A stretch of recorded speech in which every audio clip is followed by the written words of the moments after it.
A little something for the weekend with Sam Hunt. A little something for the weekend indeed. Sam Hunt joining us up north. Good morning, Sam.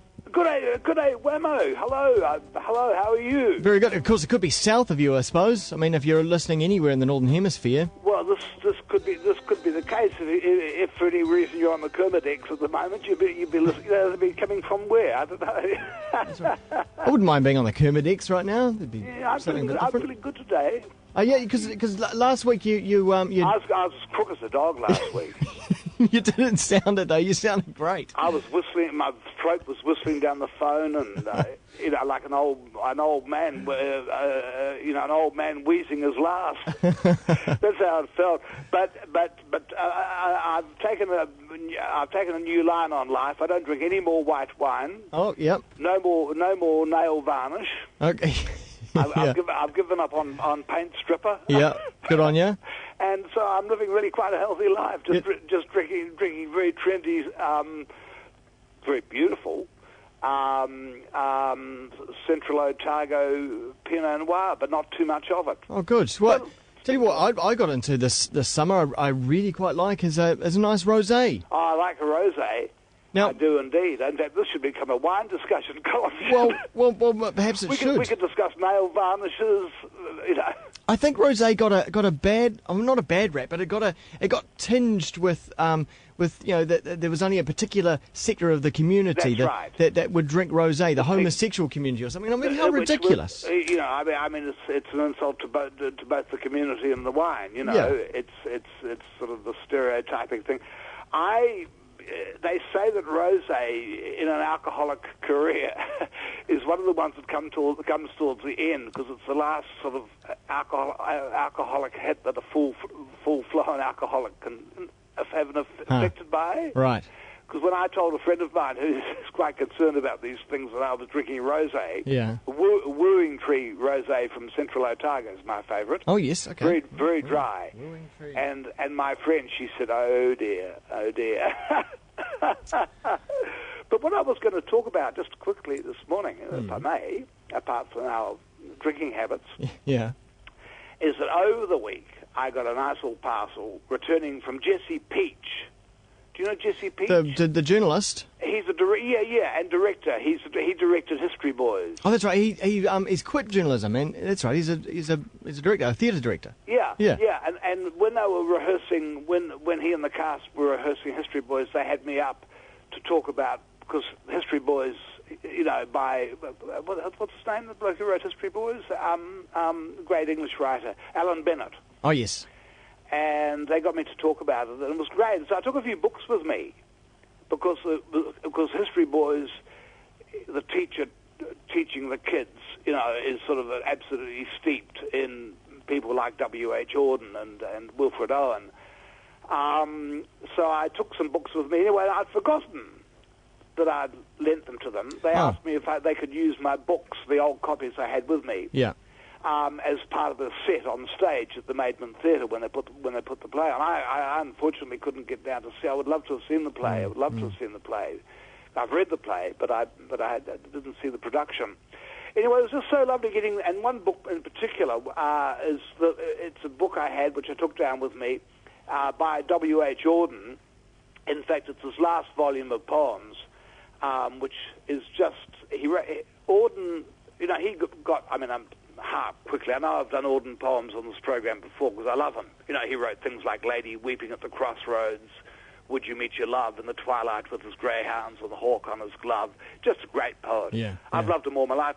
Auden, for anyone who's not familiar, Auden was born sort of 1907, and he lived for 66 years. It's amazing because he looks such an old man. I mean, this last volume. Called Thank You, Fog. What a great title for a last volume. Yeah. Thank You, Fog. And the photograph on the back, he looks like an old rhinoceros, He's great. It's a life lived. Yeah, but he's only 2 years older than me. Yeah. But he's condensed a life into 66 years. I look like a rhinoceros too.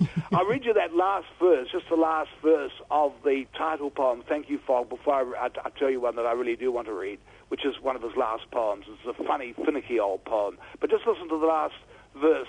This is written in England after he'd been living in New York and Europe for many years, and he came back to England to die, basically.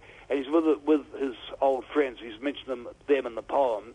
Then he comes to the last verse. No summer sun will ever dismantle the global gloom cast by the daily papers, vomiting in slipshod prose the facts of filth and violence that we're too dumb to prevent. Our earth's a sorry spot, but for this special interim, so restful yet so festive, thank you, thank you, thank you, Fog. Isn't that beautiful? Yeah. Oh, he's great. He's great. I wonder if I've got time to read this poem. I'm sure it's called Address. He became. Maybe I'll leave the poem until next week. Okay. Because the other things around him, he's just. No, we'll read the poem. We've got all the time in the world. Look, it's called Address to the Beasts. They say when Auden got old, he became very argumentative and finicky, But my God, I just love this poem. So getting this book back, and if Jesse or anyone involved with History Boys happens to be listening, I'm so pleased the book was part of it. It gives it a special other life. We'll try and make sure that they see the link to this afterwards. Good, that'd be nice. And this is one of the last poems he wrote. His last poem's only 3 lines. His last poem he ever wrote goes, "He still loves life, but oh, how he wishes the good Lord would take him." Anyway, this is a poem written very much for that period, and it came out in the volume, Thank You, Fog. It's called Address to the Animals. For us who, from the moment we first are worlded, lapse into disarray, who seldom know exactly what we're up to, and as a rule don't want to, what a joy to know, even when we can't see or hear you, that you are around, though very few of you find us worth looking at unless we come too close. To you all scents are sacred except our smell and those we manufacture. How promptly and ably you execute nature's policies and are never lured into misconduct except by some unlucky chance in printing. Endowed from birth with good manners, you wag no snobbish elbows. Don't leer, don't look down your nostrils, nor poke them into another creature's business. Your own habitations are cozy and private, not pretentious temples. Of course, you have to take lives to keep your own, but never kill for applause. Compared with even your greediest, how non-you our hunting gentry seem. Exempt from taxation, you have never felt the need to become literate, but your oral cultures have inspired our poets to pen dulcet verses. And, though unconscious of God, your sung Eucharists are more hallowed than ours. Instinct is commonly said to rule you. I would call it common sense. If you cannot engender a genius like Mozart, neither can you plague the earth with brilliant sillies like Hegel or clever nasties like Hobbes. Shall we ever become adulterated, as you all soon do? It seems unlikely. Indeed, one balmy day we might well become not fossils but vapor. Distinct now, in the end, we shall join you, how soon all corpses look alike. And you exhibit no signs of knowing that you are sentenced. Now, could that be why we upstarts are often jealous of your innocence, but never envious? Gosh. That's a poem, isn't it? Not fossil, but vapor. Yeah. Address to the Beasts. Yeah. I love it. Yeah, and I love that line. I love so many lines in it, but that line, just saying it then, that line, how soon all corpses look alike. Yeah. Yeah.